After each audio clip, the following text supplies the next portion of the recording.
Hello दोस्तों, आप सभी का स्वागत है गोल्डन स्टोरीज विद नीलम। आज की कहानी का नाम है बच्चे ने दी माँ बाप को एक सीख।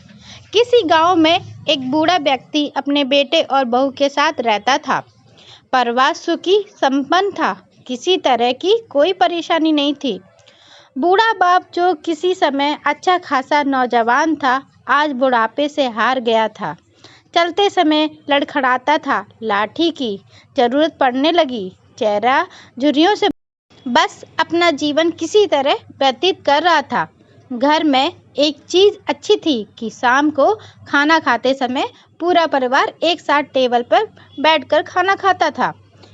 एक दिन ऐसे ही शाम को जब सारे लोग खाना खाने बैठे, बेटा ऑफिस से आया था, भूख ज्यादा थी, सो जल्दी से खाना खाने बैठ गया और साथ में बहू और उसका बेटा भी खाने लगा। बूढ़े हाथ जैसे ही थाली उठाने को हुए, थाली हाथ से झटक गई। थोड़ी दाल टेबल पे गिर गई। बहू बेटे ने घृणा दृष्टि से पिता की ओर देखा और फिर से अपना खाना खाने लगे।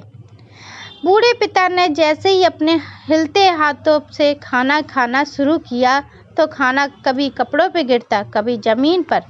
बहू चिढ़ते हुए कहा, हे राम, कितनी गंदी तरह से खाते हैं, मन करता है इनकी थाली किसी अलग कोने में लगवा देते हैं।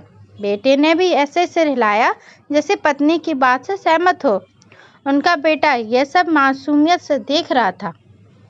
अगले दिन पिता की थाली उस टेबल से हटाकर एक कोने में लगवा दी गई। पिता की डबडबाती आंखें सब कुछ देखते हुए भी कुछ बोल नहीं पा रही थी। बूढ़ा पिता रोज की तरह खाना खाने लग गया। खाना कभी इधर गिरता, कभी उधर।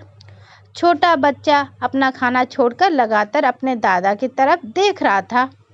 माँ ने पूछा, क्या हुआ बेटे, तुम दादाजी की तरफ क्यों देख रहे हो और खाना क्यों नहीं खा रहे हो? बच्चा बड़ी मासूमियत से बोला, माँ, मैं सीख रहा हूँ कि वृद्धों के साथ कैसा व्यवहार करना चाहिए।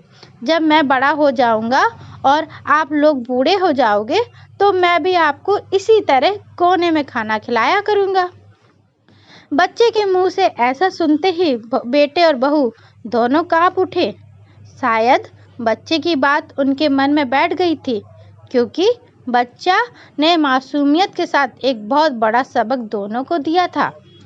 बेटे ने जल्दी से आगे बढ़कर पिता को उठाया और वापस टेबल पर खाने के लिए बिठाया, और बहू भी भागकर पानी का गिलास लेकर आई कि पिताजी को कोई तकलीफ ना हो। Thank you for watching.